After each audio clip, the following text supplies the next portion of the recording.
Would you like to hit your one-year goals in just 12 weeks? If that's a yes, keep watching, because I'm going to break down the 12-week year by Brian Moran and Michael Lennington and how to execute the 12-week year starting today. Hi, I'm Dan Mintz. I am a world-leading 12-week year productivity strategist and founder of the 12-week Breakthrough Program. I help dozens of firms and individuals to 5x their productivity and unleash their full potential. So basically a book review. So let's talk about the main issue. So most of us still plan like it's the 1900s, annual goals, 12 months plans, New Year resolutions that fade by March. Annualized planning feels safe, but it is quietly wasting your time. It hides procrastination, it delays feedback. You think you have plenty of time ahead of you, but you actually don't. So what is the solution? The 12-week year replaces the slow annual cycle with a fast execution cycle. 4 quarters of real progress, not one December panic, by the end of the year. Now you can ask yourself, why does this work? Okay, first of all, no seasons. Okay, in this system, a week equals a month and a day, a week. So urgency goes up, drift goes down. We have 4 year ends in 1 year because you have 4 cycles. So the year end push that we're used to happens every 12 weeks. Deadlines stay close, so excuses don't. You get better plans. You can't accurately plan for 12 months, but you can plan for 12 weeks. Fewer assumptions, more accuracy. You also get faster feedback, which is very important in our age. You don't wait a whole year to discover you missed. You adjust next week or in the next 12 weeks. You can also reset and celebrate very quickly. Win, review, recharge, restart 4 times a year instead of once. If round 1 underperforms, you've got 3 more shots inside the same year. Now let's talk about the 4-step formula. The first one is a vision, destination first. Everything is built twice. First in your head, then in the world. Write a simple 12-week vision that looks back from the future. It's 12 weeks later and I've achieved X. Is it money, health, business? Just be specific. Dream big now. The how will comes next. Now, try to plan your execution, right? Few goals, clear actions. Pick 1 to 3 essential goals max, not 7. Then list the critical weekly actions that produce those goals.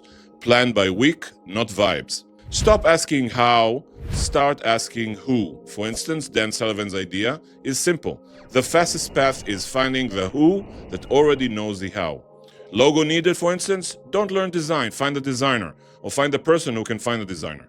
This shift saves times, increases quality, and keeps you in your lane. Control your process, number 3. Weekly cadence, every Monday, review last week. What shipped, what slipped, what delay, how can I improve? Build a week's plan, put actions on the calendar, daily. Glance at the plan, confirm priorities, adjust if needed. Own the week before it owns you. Number 4, measure what matters. Execution equals outcome. Track 2 things. Results, basically the lag indicator, the outcome you want, weight loss, revenue close, sales tracking, stuff like that. And execution, the actions you can control, workouts done, for instance, calls actually made, calories logged, and so on. Aim for 80% plus execution weekly. If execution is high and results lag for 2-3 weeks, tweak the plan, not your discipline. So this is a quick recap. Vision, few goals, weekly plan, execute, measure, adjust, and repeat. So let me give you some implementation tips from 15 years of implementing the system.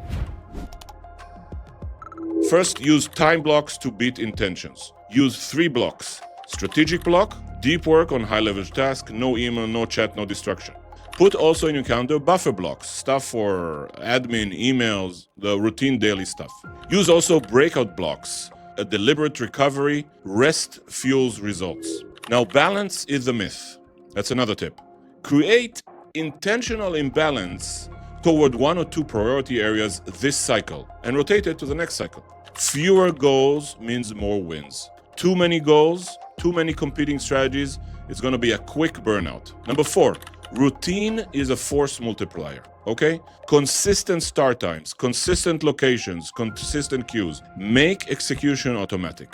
At the start of a week, build a model week. How do you want to see the week? Lay your ideal week on a calendar. If you can't place the actions, the plan is fiction. Fix the plan, not your calendar. 6 is play to your strengths. What does it mean? Spend most of your time where you are strong. Delegate or simplify the rest. 7, say no a lot. No. Every yes bleeds time from your 12-week goals. 8. Don't try to multitask. Split attention equals shallow output and faster fatigue. Single thread, big tasks. 9. Some tasks won't get done. Okay? Let the trivial slip. Protect the strategic work that you need to do. Number 10. Celebrate, then reset. Win or learn, close the 12 weeks, debrief, and start the next sprint fresh. Bonus, try to have a lot of sleep. It's a silent productivity edge. Guard it like a meeting with your future self. Now, how do you put everything into motion? So in 90 minutes, you can basically start. So the first 15 minutes, write a 12-week vision, 1 paragraph. The next 15 minutes, choose 1 to 3 goals that make that vision real. The next 30 minutes, try to list lead actions per goal that you created. Pick the few that truly move the needle. The next 20 minutes, build your model week. Block your first strategic block tomorrow. I know it's not ideal, but that's a quick way to start. The next 10 minutes, create a scoreboard where you can track your execution, the results, visible, simple, updated weekly. So just as a quick recap, annual goals just make a great posters, but 12-week goals actually make progress. Pick your vision, pick your actions, measure your execution, and stack 4 powerful quarters this year. Now, if you really want to master the 12-week year system, I recommend that you watch this video as well. See you on the next video.